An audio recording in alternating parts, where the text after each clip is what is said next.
3 nations, 65 hours, 25 meetings and 8 world leaders. The Prime Minister of India is in Europe for a jam-packed tour. And his first stop is Berlin. The Indian Prime Minister received a warm reception at Berlin's Brandenburg airport. He met and interacted with the jubilant Indian diaspora in the German capital. Then there was a guard of honour with German Chancellor Olaf Scholz. This is the first time Prime Minister Modi is meeting Scholz. The two leaders also held a bilateral discussion. In 2021, India and Germany marked 70 years of diplomatic relations.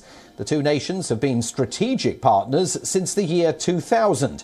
So this visit is an opportunity to enhance cooperation and discuss matters of mutual and regional interest.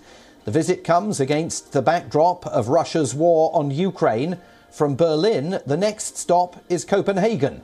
The Prime Minister will travel to Denmark at the invitation of Danish Prime Minister Mette Frederiksen. On the agenda is the second India-Nordic summit hosted by Denmark.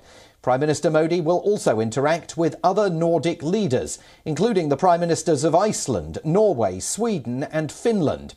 He'll also attend an India-Denmark business forum, and finally he'll meet the Indian community in Denmark. The first India-Nordic summit took place 4 years ago in Stockholm.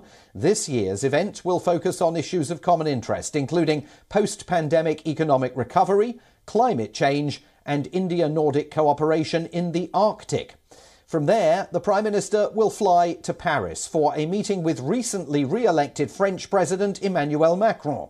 India and France have had a strategic partnership since 1998. Historically, they have always enjoyed close ties. The two share a robust economic partnership as well as intense defence cooperation.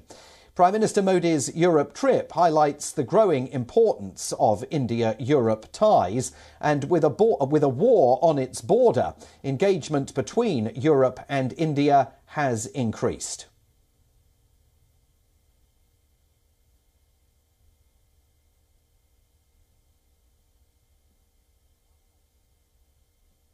And WION's principal diplomatic correspondent, Siddhant Sibal, is also in Berlin along with Prime Minister Modi, and he is joining us live right now from the German capital. And Siddhant, we're expecting to hear very soon from the Prime Minister and his German host about how their talks have gone.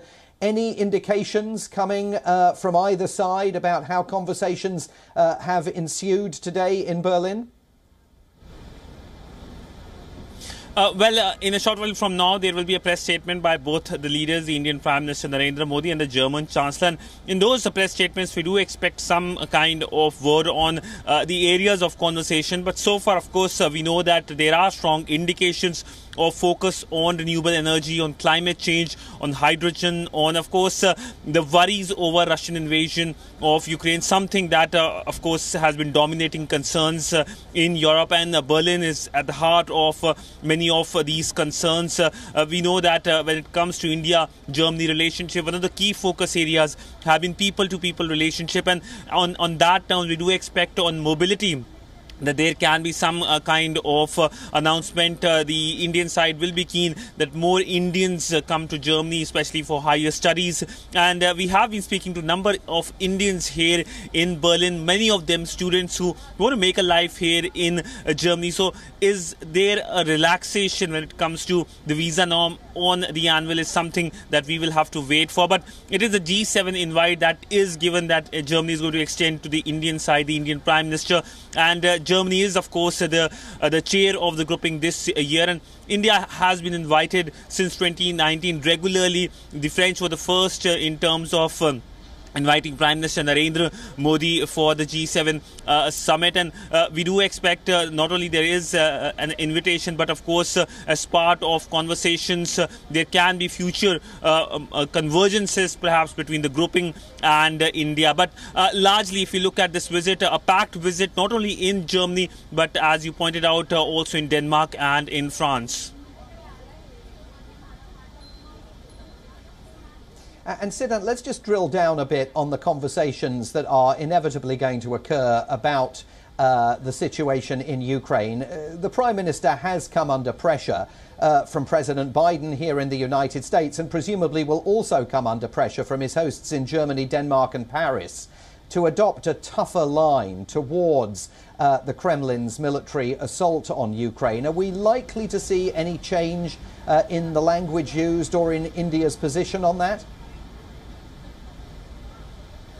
Well, absolutely not. We know that, yes, there have been the Western comments or eager to see a change in Indian position vis-a-vis the Russian invasion. But India has been very guarded. And of course, one of the key reasons for this is that India has very good relationship with Russia, but also very good defense relationship. And India imports a considerable number of course, equipments, including spare parts from Russia. So this is not going to change in a short term. But what has changed since the invasion started, pre-invasion and post-invasion, if you look comparatively, there's an evolution in India's stance.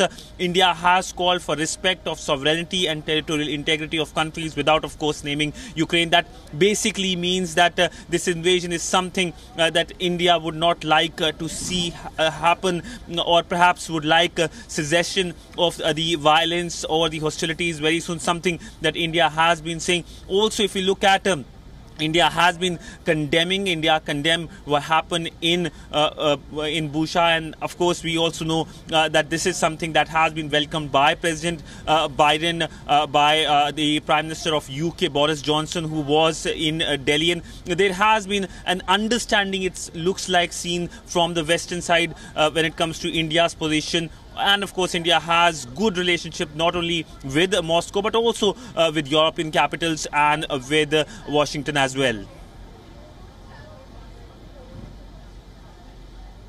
Siddhant Sibal, WION's principal diplomatic correspondent, live for us today in Berlin. And as soon as that press briefing by Prime Minister Narendra Modi and his German host, Chancellor Olaf Scholz, gets underway, we will bring it to you live.